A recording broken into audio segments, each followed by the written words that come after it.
साथियों नमस्कार। ग्लोबल ज्ञान चैनल पे आप सभी का बहुत बहुत स्वागत है। साथियों आज एक जर्नी की बात मैं करूँगी जो मुझे ऐसा लगता है कि यह बहुत उचित होगा आप सभी के लिए, क्योंकि आप सभी लोग रेलवे ग्रुप डी का एग्ज़ाम का प्रिपरेशन में लगे हुए हैं और इस जर्नी में किस तरीके का क्या हुई थी ये इवेंट मैं आप सभी से शेयर करना चाहती हूँ। एक हमारे मित्र हैं जो अभी जूनियर इंजीनियर हैं रेलवे में, उनसे हमारी बातें हुई और हमारी कोशिश थी कि मैं उनको वीडियोस में लाऊं, लेकिन वो थोड़ा सोशल मीडिया से दूर होते हैं तो वो आए नहीं। लेकिन हमने उनका स्टोरी को जानने का भरसक प्रयास किया और मैं सोची कि मैं ही बताऊं अपनी ही ज़ुबान में। साथियों आपको मालूम है कि उन्होंने रेलवे ग्रुप डी ज्वाइन किया था। मैं पूरा प्रोसेस बताती हूँ कि रेलवे ग्रुप डी की ज्वाइनिंग कैसे होती है एंड आप सब लोग वीडियोस को देखिए। ज़्यादा लॉन्ग पीरियड का वीडियोस देने का प्रयास नहीं करूँगी, हालांकि हो ही जाता है, लेकिन हमारी कोशिश होगी सारांश में बोलने का। तो आपको मालूम है वो अभी कहाँ पे कार्यरत है,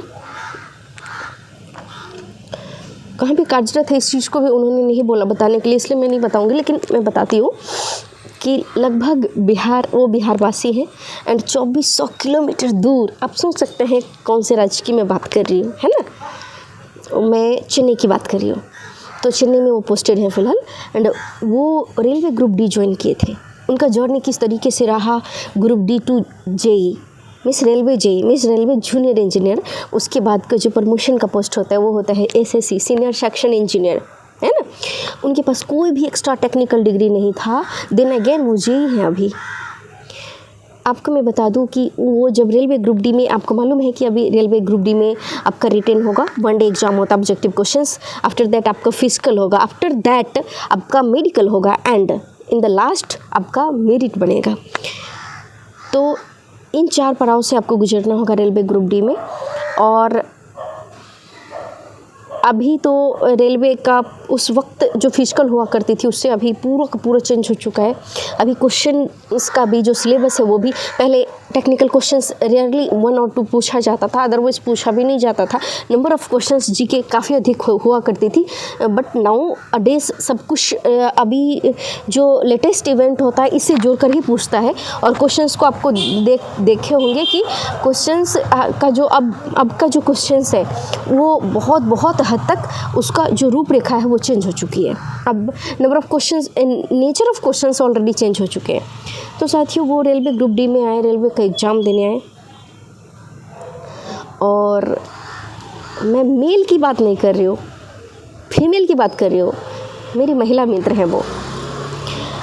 तो वो रेलवे ग्रुप डी में आए, वो जनरल क्लास में आए थे, उनके पास इतनी पैसा थी नहीं, बहुत परेशानी में, और उनकी माली हालत इतनी बुरी थी। वो रेलवे में जनरल क्लास में आए। जनरल क्लास में उनकी जो मतलब पैर था काफ़ी अधिक फूल चुके थे। वो जिस कोच में बैठे उस कोच में कुछ भी मीन्स उनको नहीं वॉकिंग का डिस्टेंस था, नहीं वो किसी से कुछ बोल सकते थे, पैसे भी नहीं थे कुछ खाने पीने का, जो घर से सत्तू एंड ऑल वो लेकर आए थे बस, और एग्ज़ाम दिए। फिर विदाउट टिकट, मैं विदाउट टिकट की बात कर रही हूँ, विदाउट टिकट आए। आफ्टर दैट उन्होंने एग्ज़ाम दिया विदाउट टिकट, रिटर्निंग आल्सो। वो रिटर्न हुए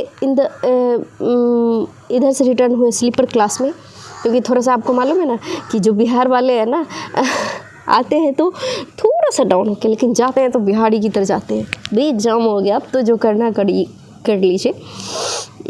तो इस तरीके से आए और वो गए। उसके बाद उनका सिलेक्शन हुआ। उसके बाद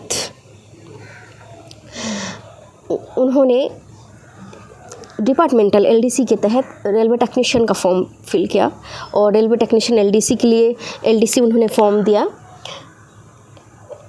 उसके बाद वो टेक्नीशियन 3rd बन गए फीटर में, मीन्स उन्होंने ज्वाइन क्या हेल्पर। उसके बाद उनका अगला प्रमोशन था क्या, एलडीसी एग्ज़ाम दे करके वो फीटर बने। फीटर बन जाने के बाद उनका वो जेई का फॉर्म डाले, टेक्नीशियन 3rd बने। आफ्टर दैट फिर टेक्नीशियन 2, प्रमोशन बहुत जल्दी आने लगा। जब टेक्नीशियन 3rd बने उसके बाद प्रमोशन का जो सिलसिला था बहुत जल्दी होने लगा। एंड उसके बाद टेक 2 बने, मीन्स टेक्नीशियन 2 बने। उसके बाद टेक्नीशियन 1 बने एंड उसके बाद जी का एग्ज़ाम दिया उन्होंने। और जी एग्ज़ाम पास कर गए। ट्रेनिंग हुई उनकी, ट्रेनिंग भी बड़ी टफ़ तरीके से हुई, उन्होंने शेयर किया मुझे। एंड आफ्टर दैट वो अभी जूनियर इंजीनियर है रेलवे में। तो साथियों, आप सब लोग रेलवे ग्रुप डी ज्वाइन कीजिए, एट फर्स्ट सीढ़ी पे चढ़ना प्रारंभ कीजिए। निश्चित रूप से जो आपका मिशन है आप उस चीज़ को पूरा कर पाएंगे, और उस मिशन को पूरा कर पाइएगा। मेरा बताने का उद्देश्य सिर्फ और सिर्फ ये था कि आप में शक्ति में भरूं, आप में एक ऊर्जा प्रदान करूं। आप जिस भाव से रेलवे ग्रुप डी को देखते हैं उस भाव को त्यागे। लोग हर तरीके से आपका टांग खींचने का प्रयास करेंगे, लेकिन आप उस पड़ाव पे तो चढ़िए एटलीस्ट। आप सोचिए, इतना ध्यान रखिएगा, चाहे क्वेश्चन जितना भी टेक्निकल हो, कितना भी साइंस का सवाल आ रहा हो, math, reasoning and all, but इतना ज़रूर ध्यान रखिएगा कि सिर्फ और सिर्फ ग्रुप डी के लिए वो आपसे एग्ज़ाम लिया जा रहा है। मीन्स ग्रुप डी लेवल का सवाल है, आपसे बनने चाहिए, आपका रिजल्ट आने चाहिए। आपको मालूम है, जो प्रमोशन होता है ना, रेलवे डिपार्टमेंटल से प्रमोशन कर लेना बहुत ही आसान होता है, क्योंकि इसमें भीड़ नहीं होती है, इसमें रश होता ही नहीं है। जितने आपके डिपार्टमेंटल लोग होते हैं बस उतना ही फॉर्म डालेंगे, इसमें ओपन लाइन का कोई मैटर ही नहीं है। लेकिन जो आपको ओपन लाइन एग्ज़ाम में होता है उसमें बहुत भीड़ होती है। आपको मालूम होगा कि अनएम्प्लॉयमेंट कितनी अधिक बढ़ चुकी है भारतवर्ष में। मैं भारत में रहती हूँ इसलिए भारत की ही बात करूँगी, दूसरे देशों की तो नहीं बात करूँगी। हालांकि भारत भी अभी चेंज हो रहा है। देन अगेन मैं इतना ज़रूर आप कहूँगी कि अभी बहुत बेरोज़गार हैं लोग। तो निश्चित रूप से आप ज्वाइन कीजिए रेलवे ग्रुप डी। और मैं आप सभी से कहती हूँ कि स्टेप बाय स्टेप आप निश्चित रूप से जहाँ तक आपका मिशन है आपको बहुत अच्छा महसूस करेंगे। आप कोशिश कीजिए। Thank you very much. जय हिंद।